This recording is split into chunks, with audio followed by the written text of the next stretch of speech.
Well, today, the Texas Education Commissioner giving an explanation about why thousands of struggling students did not have to pass or even retake the STAAR test. Retesting was supposed to happen next week for 5th and 8th graders. KXAN education reporter Aaron Cargile looks into how districts are dealing with this news.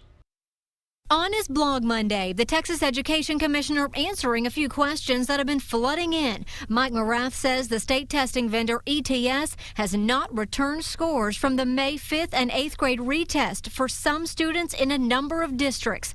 It's why all Texas students in those grades are off the hook for the retest.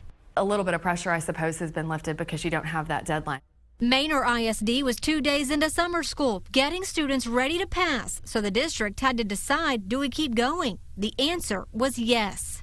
It is scary as an educator to think that you may be sending students to the next grade level who are struggling. There's about 300 5th and 8th graders this affects here in Manor ISD, and while they aren't facing any consequences or retesting, the Education Commissioner says as of right now their scores will still count for school ratings. I think he made the right call Friday. In the midst of the testing confusion, we found State Rep Jimmy Dong Aycock, the public education chair, meeting with other lawmakers, educators, and even moms. They were trying to get on the same page with the future of testing in Texas. There was consensus on putting more emphasis on learning, removing high stakes, and even the idea of statistical sampling, testing a few students instead of every child every year. Aaron Cargile, KXAN News. There is more summer retesting scheduled for next month. It's for high school end-of-course exams.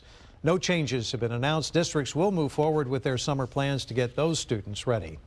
In response to the decision to cancel the June STAAR test for grades 5 and 8, the Austin ISD responded. Officials told everyone enrolled in summer school currently they are still expected to complete the summer school sessions. This way they can receive help in math or reading. This is in line with the TEA encouraging districts to make sure students who did not pass the test can still get help before going on to the next grade level. Parents and school districts push Texas lawmakers to take some of the pressure off of students when it comes to the STAAR test. A 2015 law allowed districts to create special panels to grant exceptions to high school seniors who do not pass the test. The panels can look at other factors like grades and attendance to let students graduate.